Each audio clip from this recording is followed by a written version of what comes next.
दोस्तों आप सभी का स्वागत है हमारे एक और अनदर वीडियो के अंदर। तो आज हमारे टेस्ट सीरीज पेपर का तीसरा तीसरा पेपर है। तो दोस्तों हमारे पेपर का फर्स्ट क्वेश्चन है कि हाइड्रोजन बम किस अभिक्रिया पर आधारित है। तो दोस्तों हाइड्रोजन बम कौन सी नाभ के संलयन की अभिक्रिया पर आधारित है दोस्तों। तो परमाणु बम दोस्तों नाभ के विखंडन के अभिक्रिया पर आधारित होता है। रडार के आविष्कार कौन है दोस्तों। तो रडार के आविष्कार है अल्बर्ट टेलर है दोस्तों। तो न्यूटन की खोज किसने की थी दोस्तों। तो न्यूटन की खोज की थी हमारे पाउली ने की थी। आवर्त नियम की खोज किसने की थी दोस्तों। तो आवर्त नियम की खोज हमने हमारे मेंडलिफ ने की थी दोस्तों। आप सभी को बताया प्रथम नाभिकीय रिएक्टर किसके निर्देशन में बनाया गया था दोस्तों। तो प्रथम नाभिकीय रिएक्टर किसके एनरिको फर्मी के में बनाया गया था। इसके बाद प्रथम हाइड्रोजन बम कब बनाया गया था दोस्तों। तो प्रथम हाइड्रोजन बम 1952 के अंदर बनाया गया। प्रोटॉन किस प्रकार के कण है। तो दोस्तों प्रोटॉन अपने धन आवेशित कण आवेश युक्त कण है, धन आवेश युक्त कण है दोस्तों। इसके बाद इलेक्ट्रॉन किस प्रकार का कण है। तो दोस्तों इलेक्ट्रॉन किस प्रकार का कण है, ऋण आवेश युक्त कण है दोस्तों। इसके बाद न्यूट्रॉन किस प्रकार का कण है। तो न्यूट्रॉन किस प्रकार का कण है दोस्तों। न्यूट्रॉन आवेशहीन होते हैं दोस्तों।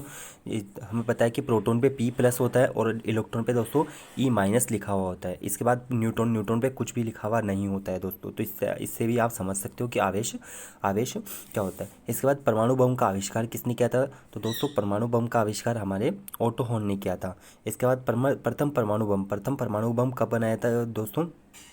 प्रथम परमाणु बम आपने 1945 दोस्तों द्वितीय विश्व युद्ध के अंदर आपको पता हो कि जापान के दो शहर हिरोशिमा और नागासाकी में अमेरिका द्वारा परमाणु बम गिराया गया था दोस्तों। तो द्वितीय विश्व युद्ध 1945 के समय ही हुआ था। तो इसी वजह से द्वितीय विश्व युद्ध में ये परमाणु बम आपने जापान की उस पे दो शहरों पे गिराया गया। इसके बाद दोस्तों इलेक्ट्रॉन की खोज किसने की थी दोस्तों। तो इलेक्ट्रॉन की खोज अपने जे थॉमसन ने की थी। इसके बाद प्रोटॉन की खोज किसने की थी दोस्तों। तो प्रोटॉन की खोज हमारे हम सबको पता है कि प्रोटॉन की खोज गोल्ड स्टीन ने की थी दोस्तों।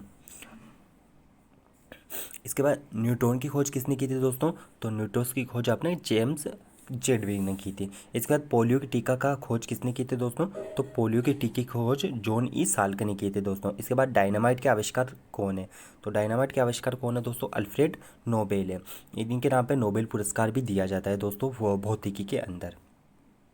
भौतिकी या कुछ भी हमारे है तो सबसे बड़ा पुरस्कार होता है दोस्तों नोबेल का पुरस्कार। इसके बाद पॉजिट्रॉन की खोज किसने की थी। तो दोस्तों पॉजिट्रॉन की खोज हमारे एंडरसन ने की थी। इसके बाद निम्नलिखित में किसकी वेदन क्षमता अधिक होती है। तो निम्नलिखित में से किसकी वेदन क्षमता अधिक होती है दोस्तों, गामा किरणों की वेदन क्षमता अत्यधिक होती है। इसके बाद होती है टेलीफोन का आविष्कार किसने किया था दोस्तों, एलेक्जेंडर ग्रामन बेल ने किया था दोस्तों, आप सभी को पता है। इसके बाद सोलर सिस्टम को किसने खोजा है दोस्तों, सोलर सिस्टम को किसने खोजा है, हमारे कोपरनिकस ने खोजा है दोस्तों।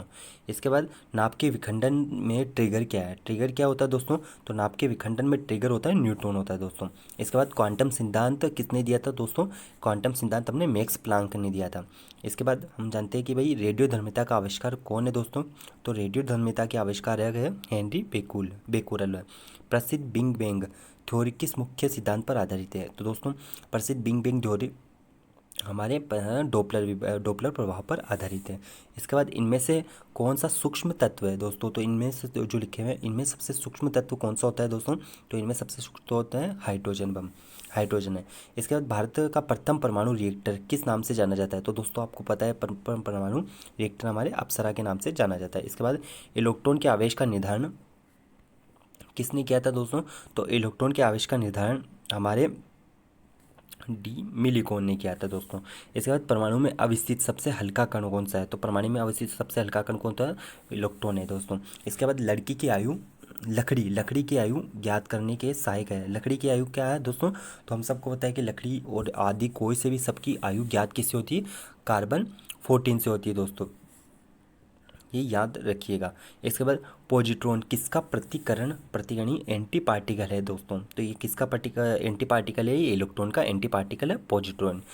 पृथ्वी की आयु का आकलन किया था किसके, पृथ्वी का आयु का आकलन किसके किया था, यूरेनियम डेटिंग से थी। तो दोस्तों बड़े लेवल पर अगर किसी का हमें आयु पता करनी है, इसे आकलन करना है तो यूरेनियम से होता है दोस्तों।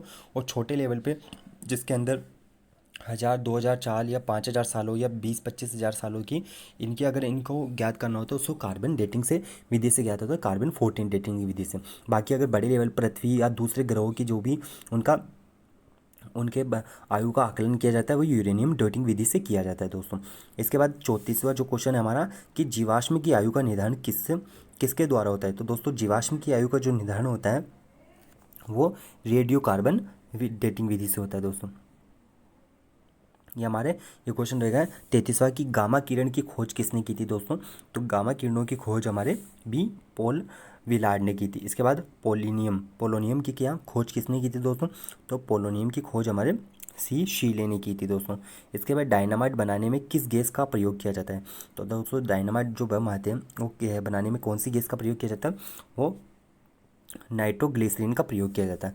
हाइड्रोजन बम किसने बनाया था दोस्तों। तो हाइड्रोजन बम किसने बनाया था सर्वप्रथम हाइड्रोजन बम बनाया था अपने सैमुअल कोहेन ने बनाया था। परमाणु बम का विकास किसने किया था दोस्तों। तो परमाणु बम का विकास हमारे जे रॉबर्ट ओपनहीमर ने किया था दोस्तों। ओपनहीमर ने किया था परमाणु बम का विकास। इसके बाद दोस्तों हमारे क्वेश्चन सारे कंप्लीट हो चुके हैं। तो दोस्तों आई होप कि आपको ये वीडियो अच्छा लगा होगा, और ऐसे ही वीडियो पाने के लिए और ऐसे ही टेस्ट सीरीज पाने के लिए हमारे चैनल को सब्सक्राइब कर लीजिए। अगर वीडियो अच्छा लगा है तो दोस्तों वीडियो को लाइक करें, और मैं ये टेस्ट सीरीज हमें रोज़ अपलोड करता हूँ, तो आप वहाँ पे जाके हमारे टेस्ट सीरीज पार्ट की देख सकते हो। धन्यवाद दोस्तों आप सभी का।